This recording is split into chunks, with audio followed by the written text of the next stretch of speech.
Okay, let's talk about trig. Trig is all about triangles. You have a triangle, you have 6 values, 3 exterior sides, and 3 interior angles. What do we need to know about this? The exterior sides, you can find that with the Pythagorean theorem, which is a squared plus b squared equals c squared. This is pretty simple. There's tons of videos on this how to do. The interior angles must have a numeric sum of 180 degrees. So we know that these 3 angles added together must equal 180 degrees. Now, in trig, there's 3 basic functions: sine, cosine, and tangent. How do these work and what are they used for? You're going to be giving a set amount of values between the lengths of a side of a triangle or the interior angles of a triangle. And you're going to have to solve for missing values. Now, there's also another important term in trig. It's called theta. This is an identifier and a symbol for an interior angle of a triangle.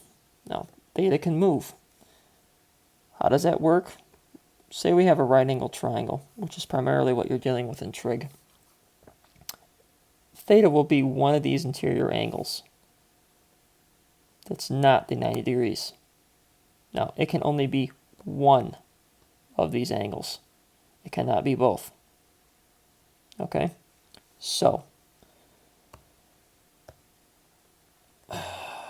what trips most people up in trig is sine, cosine, tangent.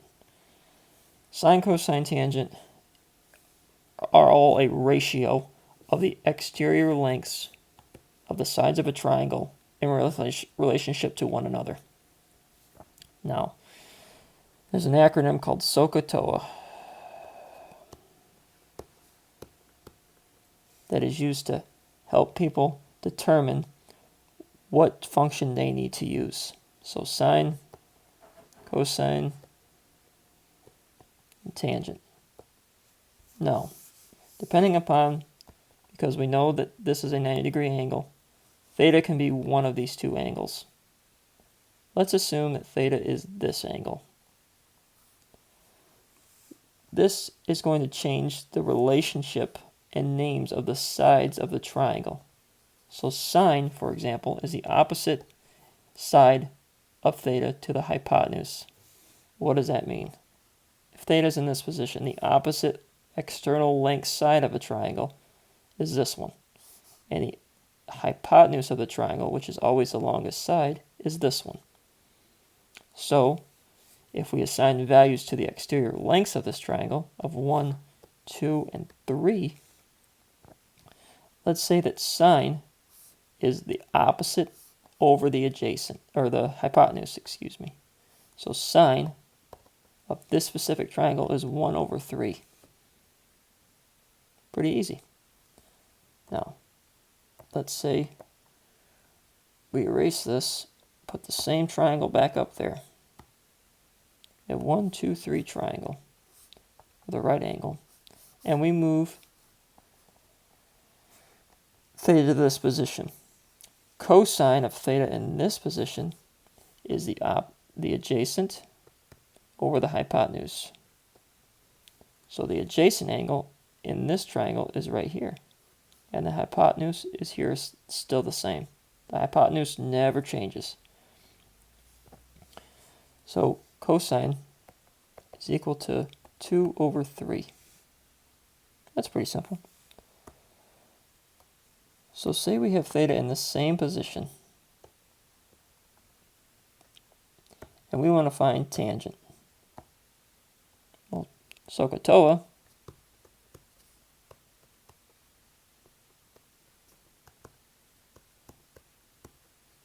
tangent is the opposite over the adjacent. So we have theta, the 1, 2, 3. The opposite over the adjacent, well, that's tangent, is 1 over 2. Okay, so if we move theta to another position, SOHCAHTOA still applies, except theta is in this position. Same triangle. Sine, opposite over hypotenuse, 2 over 3. Cosine is the adjacent over hypotenuse, 1 over 3. Tangent is the opposite over the adjacent, so 2 over 3. So see how we have different ratios for theta being in different positions. That is key. Now, what does that mean when I say I have a ratio? If I have this triangle, 1, 2, 3 triangle, theta is in this position right here, and I'm looking for sine, well, I know that's the opposite over the hypotenuse, so it's 1 over 3. Let's say, for example, this triangle becomes much larger, 10 times larger.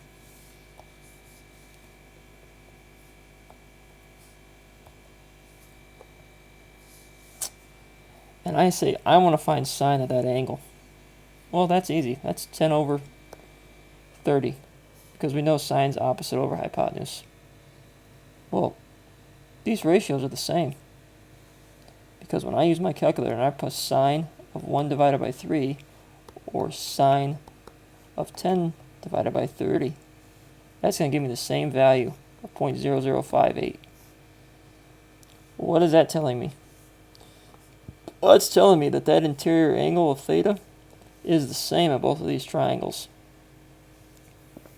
That's good, because I know if I maintain the same ratio, it doesn't matter what size the triangle is, this value is going to be the same. Now, why is this really useful? Because the inverse functions. These are the sometimes called negative or arc sine functions. What these do is they take the ratio that we know of sine in this specific triangle of 1 divided by 3, and they transform it into the interior angle value of theta. So if I have a sine of 0.0058, no matter how big or small this triangle is, I know that the interior angle theta is going to be 33 degrees. So if I have this triangle that's 10 times larger, this angle theta is also going to be 33 degrees, just as it is over here.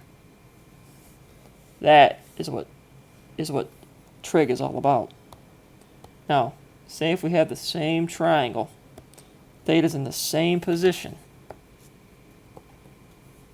I have a 1, 2, 3 triangle, and I want to find cosine.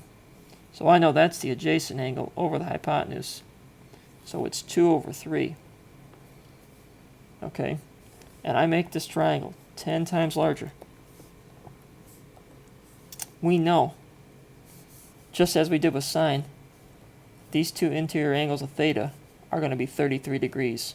Because when I punch that in my calculator and I get the ratio, and then I take it and do the negative cosine function, it's going to give me 33 degrees. And say if you wanted to take it a step further, and I know this is 90 degrees, I can solve for this value of this angle easily, but just by using some arithmetic. 33 plus 90 is equal to 123. I need to subtract that from 180. That gives you 57 degrees, I believe.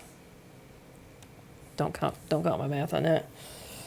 But that is what the beauty of trig is. I can use the exterior sides of a triangle, and I can find the interior angles, and then use that ratio to expand or contract that triangle at that same ratio and find those values. That is why trig is important.